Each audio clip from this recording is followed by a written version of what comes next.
두 번째 윤석열 대통령의 탄핵 소추안 표결이 이틀 앞으로 다가왔습니다. 국회 취재기자 연결합니다. 정상빈 기자, 탄핵 소추안 처리 일정부터 정리를 할까요? 네, 더불어민주당은 오후 2시 본회의 전까지 두 번째 탄핵소추안을 발의할 예정입니다. 민주당은 당초 어제 오후 탄핵소추안을 발의할 계획이었지만 국방위원회, 법제사법위원회 등 각 상임위와 본회의에서 새로운 내용들이 폭로되면서 탄핵 사유를 보강하기 위해 시점을 미뤘습니다.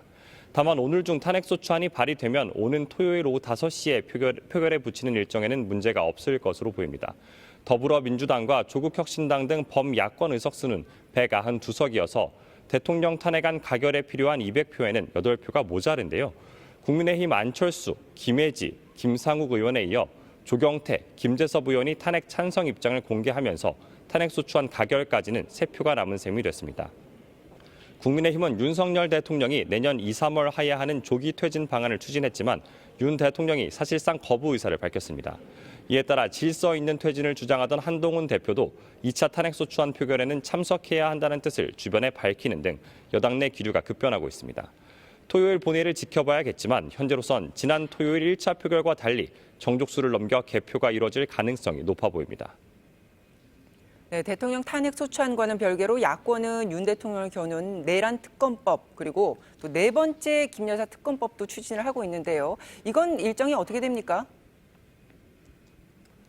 네, 더불어민주당 등 야권은 오늘 오후 본회의에서 두 특검법을 모두 표결에 붙일 계획입니다. 재석 의원의 절반 이상이 동의해야 통과되는데 범야권이 190석을 넘기는 만큼 무난한 통과가 예상됩니다.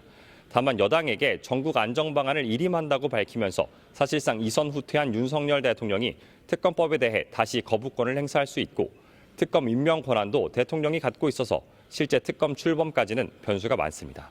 이 때문에 야권은 대통령이 거부권을 행사할 수 없는 내란죄 상설특검도 추진하고 있고 우원식 국회의장은 국회가 추천하는 상설특검 후보자 추천위원 4명 명단을 대통령실에 전달했습니다.